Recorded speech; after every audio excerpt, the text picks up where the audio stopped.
আপনি যদি খুলনায় থেকে থাকেন আর যদি এই জায়গায় এখনও না যেয়ে থাকেন, তাহলে আপনাকে আমি একবার হলেও বলবো এই জায়গাটাকে ঘুরে আসুন এবং এই জায়গার সৌন্দর্যটাকে একটু হলেও উপলব্ধি করুন।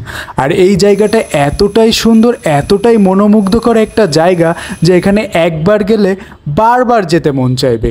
আর এই জায়গাটা এতটাই নিরিবিলি যেখানে আপনি একাকিত্ব সময় খুব সুন্দরভাবে কাটাতে পারবেন। সো গাইস, আমি এমডি হাসানুর রহমান। সো আজকে চলে যাব খুলনা কেডিএ আবাসিক এলাকা। সো এখানে যেতে হলে প্রথমে অটোতে করে সোনাডাঙ্গা যেতে হবে। সোনাডাঙ্গা যাওয়ার পর আপনাকে আর একটা অটো খুঁজে ওই অটোতে করে কেডিএ আবাসিক এলাকায় যেতে হবে। সো এই কেডিএ আবাসিক এলাকায় অটো ভাড়া নেবে মাত্র 10 টাকা।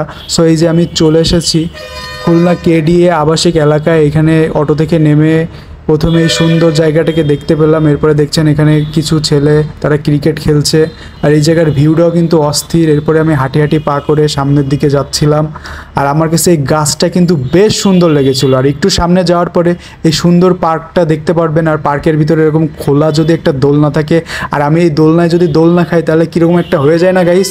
সো এখানে বসার জন্য কিন্তু সুন্দর কিছু সিট আছে। আর এই পাশে কিন্তু আমার এই ছোটো ভাইদের সাথে একটু দেখা হয়ে গেল। এরপরে আমি এখানে সুন্দর করে একটু ঘোরাফেরা করতেছিলাম আর এই জায়গাটা খুব সুন্দর লাগতেছিল।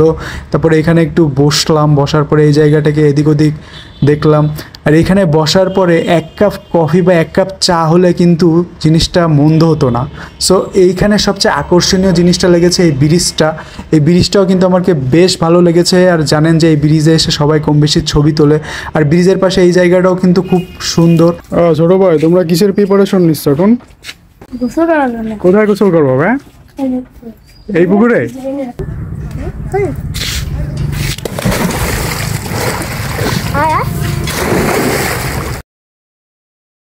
আমি কিন্তু ছোট ভাইয়ের সাথে নতুন বন্ধুত্ব পাতিয়ে নিলাম। এই যে দেখতে পাচ্ছেন। ছোট ভাই, তোর নামটা একটু বলো। জি, আমার নাম হচ্ছে জিহাদ। তো জিহাদ ভাইয়ের সাথে চলুন এই কেডিএ আবাসিকটা একটু ঘুরে দেখি। এখন এই যে দেখতে পাচ্ছেন কেডিএ আবাসিকের ভিতরে প্রবেশ করে ফেলেছি এবং এইখানে দেখতে পাচ্ছেন গাইস কত সুন্দর এই কাশফুল। সো বসন্তকাল কিন্তু খুব শীঘ্রই চলে আসছে। আর এই কাশফুল দেখতে এমন কেউ নাই যে কার না ভালো লাগে এই কাশফুল দেখতে। সো দেখতে পাচ্ছেন গাইস কত সুন্দর কাশফুল। কিন্তু এই জায়গায় যে আমি একটু ঢুকে দেখবো, এইখানে দেখেন আবার তালা মেরে রেখে দিচ্ছে। মিজাজটা কিরম লাগে কমবি। তো এই ফুলগুলো কীভাবে ছিঁড়া যায়।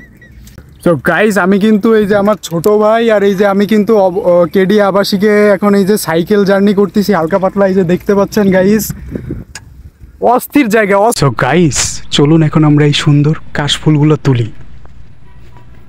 এই যে দেখতে পাচ্ছেন আমার হাতের নাগালে কত সুন্দর কাশফুল। ইস, আমার যদি একটা প্রিয়তমা থাকতো তাহলে কিন্তু এই কাশফুল আমি তাকে আজকে ছিঁড়ে দিতে পারতাম। জাস্ট ভাগ্যে নাই, যেটা নাই সেটা নাই, সেটা করে লাভ নাই। চলুন এই কাশফুলগুলো এখন আমি ছিঁড়বো। সো এই যে ছিঁড়তেছি, দেখতে পাচ্ছেন কত সুন্দর কাশফুল আমি এখন ছিঁড়বো গাইস। আর আপনারা কিন্তু এই কেডিএ আবাসিকে আসলে এত সুন্দর কাশফুলগুলো দেখতে পাবেন। অনেক সুন্দর কাশফুল। আমার জন্য আগে থেকেই আমি এই যে সুন্দর কাশফুল কিন্তু রেডি করে রেখেছি। তোমাকে এইভাবে সুন্দর করে এইভাবে প্রপোজ করব আমি এই সুন্দর কাশফুল দিয়ে। ছোট ভাই, তা তোমরা এই যে শরবত বানাচ্ছ, এটা কি মানে অনেক ভালো তাই না? সবাই খায় এখানে, বলো কিছু নাকি? হ্যাঁ ছোট ভাই, এই যে দেখেন লেবু কাটতেছে কি সুন্দর করে। সেই তুমি কি খাচ্ছ ছোট ভাই এখানে? মিষ্টি লেবুর শরবত। সো ছোট ভাই খাচ্ছে, এই যে আমাকেও দিয়ে দিল সুন্দর একটা গ্লাসে এই যে শরবতটা। তো চলুন এখন টেস্ট করা যাক। চিয়ার্স নাকি? চিয়ার্স। হ্যাঁ ছোট ভাই, হেভি টেস্ট হয়েছে শরবতটা।